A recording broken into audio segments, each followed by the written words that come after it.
Hey, what's up, you beautiful degenerates? If there's anything I'm known for, it's my love of role-playing games, dark magic, worshiping Moloch Ball, having relations with elven whores and mistresses throughout the fantasy worlds I inhabit. If only the elven mistresses really existed. But no, I'm talking about my deep love of role-playing games and fantasy in this video, and how fantasy really builds you up as a character. It really does. And this is also gonna be a video talking about the Satanic Panic and how ridiculous Christians in this country are towards anything that's different. And maybe stay along long enough, I can teach you how to live as a spiritual thinker and deeply enjoy neo-paganism and D&D and LARPing, and still be spiritual and how and what these opportunities can offer you, what these communities and these activities can offer you. They can transform you, turn you into a wondrous fantasy hero who fucks the hobbit women in the Shire, and then goes back to the chantry and prays before the Maker for deliverance from this cursed PC world. So here we go. Here's something I love about fantasy. Fantasy has always been a huge part of the human experience.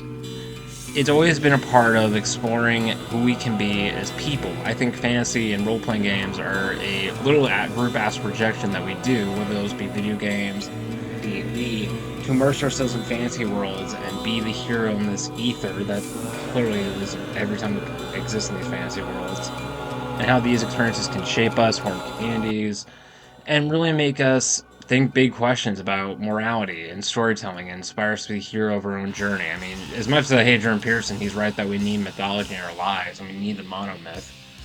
And then there's like Dragon Age, which you lead a holy inquisition against the demon filth and the heretics that are destroying your beautiful matriarchal dominatrix church, and you're fighting to save the world and bring progress to a really fucked up Dark Ages, fucked up world. I mean, something that Dragon Age does really well is it teaches us that, say, gender roles were reversed, that matriarchy is no different than patriarchy. They both fucking suck. And Dragon Age, you get to slay demons, kill dragons, have sex with the elven whores, and just really enjoy life and explore your deepest imagination fantasies, go on adventures with friends, and really just, it builds you up. It makes you think. If you were a hero, if you were a chosen one of sorts, would you be a reformer like Martin Luther or like modern day women pastors, or would you be a hardcore traditionalist? What is best for society? Dragon Age Inquisition is really good, really freaking good at tackling really hard political issues and how you would handle it if you were given the worship of the entire world and you're seen as a messiah figure, a living saint. How would you reform society? How would it makes you think about trade, military issues, social issues, various different races and groups that you need to work with and who are worth making allies. Very Game of Thrones like, giggity. I mean, I just, once again, I love fucking an elven whore in the middle of the night. It really teaches you that there's hard choices to be made, and if you were given the power to change the world politically, spiritually, and militarily, what choices would you make? And I really like that about Dragon Age Inquisition. Along with all the demon and dragon slaying and the open world, and the very, very gay parties you go to in the Orlesian Empire. You know, it really makes you think. Really makes you think. Really makes you think and ask big questions about faith, spirituality, politics, social progress, social politics, and what you would do if you were given a position to really be worshipped as a saint, and how you would change the world, you know? Catholic Church. Catholic Church. Yeah, but also I love I love the D&D and the demons and shit. I mean, I love me a good demonic apocalypse and other guys, and I will be getting to Dragon Age Veilguard sooner rather than later. I'm working up on making a Let's Play of that. But no, you're a chosen one. You slay the demon hordes in the ether who are invading reality to fuck it, twist it, and non-consensually, unfortunately. And in Dragon Age Origins, you can literally fuck a succubus, so fuck yes. But no, this fantasy segment of Dragon Age really gives you great characters and different backgrounds, races, and like species and like cultures. It makes you interact with them and explores the politics and the dynamics of this world. And Dragon Age is very political. I enjoy it for that. It makes you think about all the different groups and how they're at war with each other, whether it be the Dalish Elves, the Kinari, those giant minotaur people who are fucked up medieval communists. It makes you wonder how the conflicts and how you can resolve these conflicts, and if not, who's we're siding with. And it's going to be so varied, you know? And I love that about Dragon Age. I really do. Once again, Dragon Age touches upon something as a gamer, as a pagan, as someone who still goes to church and enjoys the Christian faith. It really reminds you faith. And not faith in an institution, but faith. Faith in this God who knows the Maker, who's a fill-in for Yahweh.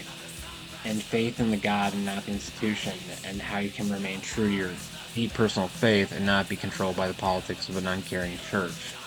Faith in a God that cares about the world and is waiting for the world to redeem itself. Like, digging under all the piles of religious dogma and trying to make the world a better place and have faith. And Varric is proof of that. He's a filthy, disgusting dwarf who is a whoremonger and drunk, but he still praises the Maker with every breath he takes.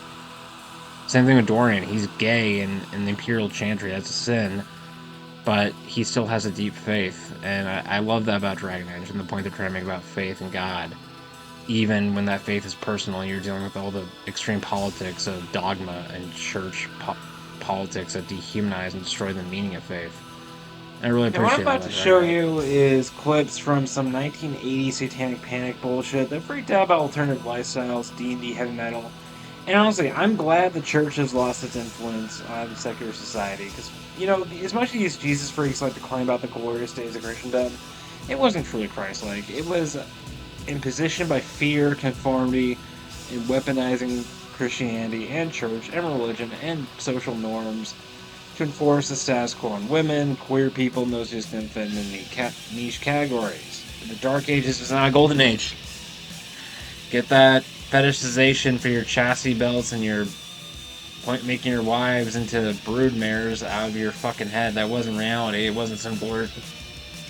Get that shit out of your head. And here I am as a D&D loving liberal fucking heathen who enjoys me heavy metal and D&D and Elder Scrolls and modern day fantasy media. According to these people, I'm the first one to go to hell. You know, and these people don't recognize the legalism and the Phariseeism they're creating and how they're pushing people away just for the most minor and stupidest of things like aesthetics and appearances. Worship, according to the Bible, man looks in the outward appearance, God looks to the heart. But before we get started, let's just let these very educated people tell us why all this D&D heavy metal loving, yoga using heathens are going to hell. Let's just hear what they have to say. And once again, remember, God looks to the inside heart, not She told us that she had been involved in Satanism, and as I quizzed her a little bit, she said that she'd even gone as far as child sacrifice. Well, I found out like the Satanic prayer, Rev Roth Drol et Nifo Isao Lil Lil Idana. And it's basically all it is the 23rd Psalm. It's upside down and backwards. Do you know of teenagers in your city involved in Satanism? Yes. How many? I know of 5 for sure. We have a church about 15 miles away from where I live. A Church of Satan? Yes. Who was at this? Was it adults or just teenagers or who? There were teenagers and adults both. What adults? Tell me. Who? I mean, did you recognize them? Mm-hmm. You knew every member of the group, but you didn't say anything because if you said something and they were found out as being a member and they didn't want to be known, then people came after you. Still, I can't leave my house alone at night because people follow me. I've got people, if I leave my house, I'm followed to my destination. I'm waited on and I'm followed home. Are you telling me these are adults in your town that are employed vocationally in different ways, but that are undercover Satanists? There's people that are, there's an insurance salesman in our town that's a Satan worshiper. Nobody knows. A lot of the members had black hair, or if it wasn't black, they dyed it black. My hair at one time, I dyed it black. I wore black nail polish all the time. If my fingernails were painted, it was black. I started wearing really, really dark makeup. No, it's usually the teenagers that recruit the teenagers. They do it, they're like, hey, you want to go to a party Friday night? You know, we're throwing a party out here. And maybe there's a park by the lake that's called Salt Creek Park out in our town. And a lot of the time the stoners go out there, and 99% of the stoners in our town are Satan worshipers. They'll go out there, they'll start playing heavy metal music, everybody will get high, and then they'll say, hey, let's go somewhere else, and you'll end up at the cemetery. What would happen to you if you told the authorities of this adult leader in Satanism that moved your friend's body after she committed suicide? Yeah, so unpacking all their bullshit, here's the thing. I LARP, I play D&D, I enjoy me a good dark, demonic, debaucherous, fantasy role-playing game. I mean, I fight orcs in the dells, I raid vampires at Goth nightclub in Madison every Halloween. But here's the thing, you're judging people just because they like to indulge in fantasy and they like to have a life outside of your religion and they like to be individuals. I find that Pharisaic and legalistic as hell, and even Paul, who has his issues, definitely, called out Phariseeism and legalism throughout his writings. And once again, there's nothing funner than killing orcs. And to every Christian who is drawn to neo-paganism and LARPing and Renaissance fairs, don't let a bunch of Jesus freaks tell you you're going to hell for playing D&D or LARPing or playing fancy role-playing games or watching Game of Thrones. Those people are just insensitive, insecure, and afraid, and projecting their fear on everyone else. LARPing is great. Go to Renaissance fairs. They're awesome. You meet a lot of fun, interesting people at these things. They're really cool. And there's more than a few people of faith, whatever that faith is, amongst these communities. I've met plenty of people who are Jewish, Christian, agnostic, or whatever in these communities. They tend to be alternative and tend to be de-churched because American Christianity equals suppression and fear. But you know what? Sometimes you gotta find the church within yourself and the communities and the friends and family that you have. And I really hate how Christians on the internet have been so legalistic and Pharisaic, obsession about sexual purity and freaking gender roles. Looking at you, you fucking Catholic broodmares. That you take all the fun out of life. You take humans, and to make them into your perfect mold of a Christian, you cut out anything of soul and personality and individuality. You cut it out of them. You manipulate them. You mass manufacture perfect carbon copies. Any hand or leg outside of the fucking box, you push back in. I fucking hate that. It's hateful. And Jesus hung out with the whores and the prostitutes and the tax collectors. So let that be a lesson to you. Um, and once again, if you look throughout the history of Christianity, there's been so much diversity of thought, opinion, and just practice and interpretation. And that's the way Christianity should be. It should be a diverse religion, diversity within unity. It's a concept I really embrace. Um, and I'm just, I know a lot of people get on my nerves about bashing these religious YouTubers, but someone's got to do it, okay? They're causing harm. They're hurting people who are just trying to figure life out and hold on to their faith. The moment all these religious fanatics, especially you Ascension Presents broodmares, come on here and you shame them for having a job, you shame them for how they dress, you shame them for their lifestyle, you push people away from the faith that could really use it. Just saying, you assholes.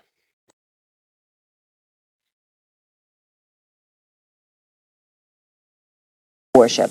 That's the focus tonight of Lonnie Lardner's special report on Satanism. But we want to warn you now that some things you're about to see and hear might be too graphic for children. Lonnie. Well, Terry, authorities tell us that the most serious or perhaps the most dangerous kind of devil worship comes in the form of underground cults. Most of them are very secretive, usually organizing clandestine rituals in the dark of night. Well, those ceremonies sometimes involve the sharing of animal blood to gain power, they say, but cult members believe their strength really comes from secrecy. It's our secrecy that keeps us powerful. And power, according to this man, is what true Satanists are guaranteed. Police and Sheriff's Department investigators say satanic cults often find that power in animal sacrifice. Photographs support their theory, and some self-proclaimed devil worshippers tout it. The animal would bleed to death. It was painless because the knife was always very sharp, if you could cut it right. And the animal would remain alive for several minutes while its blood drained out of the jugular vein. And then what? Well, the ritual would work itself up to a frenzy in a head, and hopefully by the time all the emotion was spent out of the human beings, the animal was dead. The most common thing in an adolescent murderer, for example, is having been abused having been sexually molested or assaulted as a child. And very often these youngsters will turn that around and assault little children or animals. They'll torture, torment, kill. When kids will do their sacrificing and their animal mutilation, they'll do it within a pentagram. They'll put black candles on each of the points of the pentagram, a grill over the top, and allow the blood to drip into some kind of container because they use it for bathing in or drinking. Contrary to popular belief of Satanists being animal killers, we believe that animals and small children are the highest form of magic, and therefore it would be completely sacrilegious to harm these beings. This man says he joined an underground satanic cult after a lifetime of having religion shoved down his throat. He says animal sacrifice took him to a higher place. We're going to ignore the years and years worth of mysticism and spiritual discipline of healthy relativism preached by Paul, of all people. We Christian evangelicals and Catholics are going to insult people and turn our own subjective opinions into gospel. Yeah. Even when the Bible itself acknowledges moral relativism, not to argue over things that don't matter. Hence D&D. Hence, the people that think D&D and fantasy leads to sodomy, assassination, child murder. What rock are you people living under? Seriously, what? Duh, you were just supposed to follow the rules and God would have blessed you, that must be just a like hell me. of a trip. And am I getting sassy? I'm just Yes. so tired of how legalistic Christianity has gotten in America in the last 20 years. I really have come to hate it. But there are Christian YouTubers out there who do embrace like diversity and intelligence and like personality. Like Brenda from God's Grey, very kind, loving I know that person. she claims to be Hippie walking Catholic, with the Lord, Cassidy, she's but also great. I would question that. Christianity is a very wide, diverse religion, and back in the early days, even more so. Have you read Catholic saint mythology? Like Saint Nicholas was literally a mix of a pagan god known as Santa Claus who turned into a werewolf and was a river deity. And then got St. Francis of Assisi, who was a freaking nature-talking, animal empath, weird spiritual mystic. Look, Christianity, even in the earliest days when it was first spreading to Europe, was like very open-minded about religious practices and mixing of different cultures, and like gently replacing paganism with a very hedonistic, fun, fancy version of the Abrahamic God. Local deities were turned to angels and saints. You had all sorts of diversity of practice. And that's what Christianity was. A lot of the folk tales about saints are literally leftovers from the pagan days. A lot of Christian customs are leftovers from paganism. You kidding me? The Pope in his giant Pope hat, all the saint statues, all the angels. I mean, there's so many cultures and religions and philosophies that mixed in to form the Christianity that we know today. Stoicism, all of it. Not a big Stoic, but a lot of pagan philosophies and cultural norms were, both for good and bad, absorbed into Christianity. And maybe to spread the gospel message, we need to have that same mentality as we evangelize and bring the grace to people in a diverse group of tribes and groups of people on the internet. D&D nerds, Elder Scrolls nerds, larpers, pagans. And once again, I'm not saying like go out there and like try and convert people against their will. I mean, it should be a choice. I'm not a big fan of missionaries. But if you want to spread the spirit of Christ to people, you gotta meet people where they're at and acknowledge God is in everything, and that every culture is a unique creation of God's own brilliance. Quote your own scripture here from the father of Christian theology, Paul. I become all things so many may be saved. And that's what the universal nature of Christianity should be. We should be a very diverse religion full of all sorts of groups, cultures, interpretations, and just flavors of person and people and tribe. And even Revelation goes into that. But when they saw the number of like saints, their numbers are beyond counting for every culture, creed, tribe, and clique. Into account.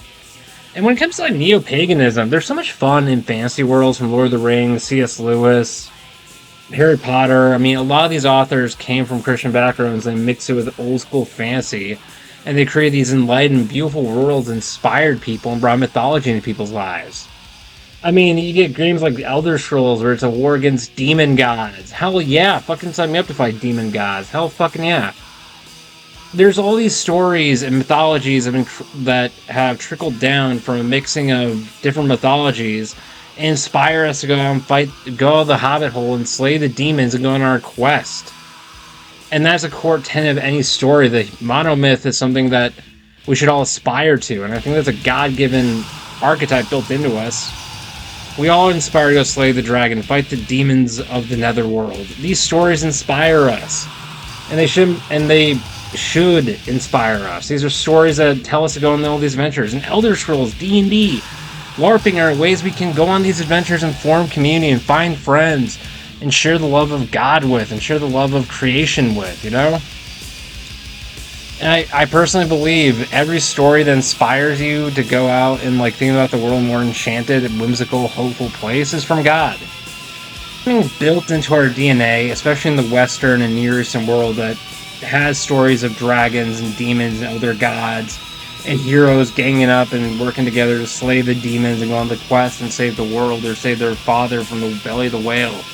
These stories are built into us and they should be respected. And if they're built into us, there's a higher sign that God likes us having these creative ventures and being imaginative and being creative and living out this journey both in our own lives and our own personal lives. I mean, to take that, literalist. I mean, for all you Christians who grew up in the redneck boonies, grew up on D&D, grew up on Game of Thrones, go out there and live your pagan. These fantasy worlds are designed to explore the historical realities of medieval Europe and how culturally it was a very diverse and weird world that they lived in. Fantasy worlds offer a great place for you to roleplay in and be the person you always want to be and bring that inner out into the outer, you know? Roleplay can be a great way to bring out the inner nerd, the inner child, and celebrate it, and celebrate with life, and celebrate with others, you know? Role-playing games are great for experimenting with your personality, experimenting with who you want to be when you're not forced to be cloistered up all the time. Fantasy is a great place for us to tell mythology, to roleplay, tell stories, to be inspired. Fantasy is for inspiration and to make whimsy of the world. Sci-fi is for us to explore questions about the future and the present. I'm telling you, for all the people who love hunting and love things like Critical Role, get out there, it's fun. Don't let people scare you away from who you are, okay? Fantasy is one of the greatest ways of self-exploration possible, more so than sci-fi, with exceptions like Mass Effect and Star Wars. Go to Renaissance fairs. It's a massive mix of elves, pagans, Critical Role, hot tieflings, gaiety, mix of elven women and chapped butts, and all sorts of fun cosplay. Gaiety, Slanesh praise be Slanesh. It's a great way to meet people and find out more about yourself and find people who could support you and maybe make you grow from being around them and like having them in your life, you know? Might form a relationship, who knows? Please, just explore these things. Bring out your inner kid. Be an inner kid with your kids. Or take your kids LARPing around fairs. They might have a really fun time and grow as people and learn to accept people who are different, you know? And for all the churches out there, have D&D nights for your youth groups. I'm not part of that kind of shit, but still. Have D&D nights. Have, like, times where you all go to the movies and watch like the D&D movie or Lord of the Rings, you know? A lot of these fantasy writers that everyone loves are deeply about Christians. Tolkien, C.S. Lewis, and J.K. Rowling. And yeah, you can disagree with a lot of things these authors say, but still, they build great fantasy universes that unify us as a culture and create a collective understanding and whimsical view of the world, have their own religion in their own way. That's part of mythology, folks. All you Jesus freak virgins out there, maybe when you go into this, you might find that really nerdy girl who loves Lord of the Rings and is really into some fun things. You know, you might find your significant other or your lifelong best friend at one of these like LARPing events or Renaissance fairs or LARPing. You might find people that get you for you and don't expect you to be perfect, because they're not perfect, and who wants to be perfect anyway? Fuck that shit. You might have a new enchanted view of Christianity. The more you explore paganism in the early days of Christianity, the more you realize how alive and vibrant and diverse this religion is. When you study the history of Christianity, history of paganism, how these religions interact and influence one another, your entire worldview changes. Your entire worldview changes, and how you practice your own personal faith really evolves and changes. And I personally believe having a strong personal faith is the most important thing in any spirituality or religion. It really is. I myself, I pray the archangels the way I would pagan would pray to war gods. I pray to Jophiel, the angel of love and kindness and artistry, to help me in my role-playing channel, to help me make YouTube content, to help me love myself and be more kind, and help me meet new people and to be more artistic and creative. And the archangels were treated like this in ancient Christianity. There was leftovers from paganism that got absorbed into it. Same thing with the saints.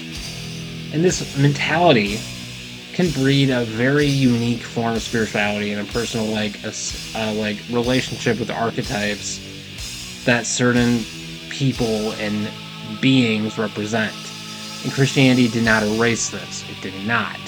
It corrupted it a bit and twisted it a little bit to their own angle, but the message still remains. The message that these archetypes that draw you in have a purpose.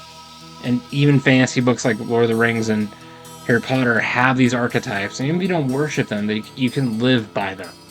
You can try and be more like Harry Potter. You can try and be more like Gimli. You can try and be more like Scanlan from Critical Role. These fantasy universes offer us ways we can try and be ourselves, archetypes we can take on, and how we want the world to see us, and how we interact with the world. Here's my list for all those Christian people who are trying out Christiano-paganism. Angels to pray to. Jophiel if you're an artist and a creative person. Michael, Gabriel for warrior and combat and overcoming obstacles. St. Francis of Assisi if you love nature and you love wilderness and you love giving to the poor. And just try and live by the archetypes and mythologies of worlds like Lord of the Rings or Harry Potter that has such a beautiful conflicts and stories and cultures and characters worth aspiring to be like. Just go out there, Faith, if you live your entire life inside a bubble, so in the end of days, that's not what Jesus wanted. Jesus wanted to share the current of God, the Holy Spirit, with everyone. Even if they don't become a Christian themselves, you being kind to them and showing love can spread that spirit, and that can save many more than just outright converting to a church. And for the other people, and for the fun of this, I love LARPing. I love fighting orcs. I fucking love slaying demons, having fornication sex with my Dark Eldar, Kugibon, and Elder Scrolls Online. I love making dark jokes about hobbits. I love worshipping Moloch Ball, being a debaucherous Tyrion Lannister mixed with Gandalf. That's my role-playing character. And just going on all these weird fantasy adventures, having fun times with my friends, building moments, and living in the fantasy world I always wanted to live in as a kid. And we have so much technology and resources nowadays, more so than ever, to develop the monomyth in our lives than we've ever had before. And what are we doing with it? I just want to say, fantasy is a great way of conveying mythology and storytelling, and gives us archetypes and energies to live by, and that is amplified for role-playing. It's amplified for group activities such as D&D and LARPing and going to Ren fairs. The spirit of adventure is an energy that calls all of us, and it's a divinely gifted energy that we should all be acting on. We should be going out and seeing the world and experiencing life and spreading the energy of love and kindness and joy with as many people as we can. That's what spreading the Holy Spirit's all about. And we should be going out there and exploring the world. We don't want to be the hobbits. We want to be more like Bilbo or Frodo compared to I forget the names of those hobbits that don't go on the adventures. The point of Lord of the Rings was Bilbo and Frodo were countercultural to the culture of the Shire. They went out, saw adventure, and changed the world through going on that adventure in the first place. That's something we should all remember. And there's a deep mythology with paganism that goes back centuries and has such an enchanted view of the world. And even medieval Christianity absorbed this for a long time. I think Christianity started being more about rules and regulations and hierarchy, More so around the time of the Protestant Reformation than it was in the early days, especially when it was like in other regions. So I encourage all of you, go out, go on adventures, live the role-playing game. Make bad choices, make good choices, make choices that have a little bit of both. Learn from your mistakes. Don't be afraid of making mistakes.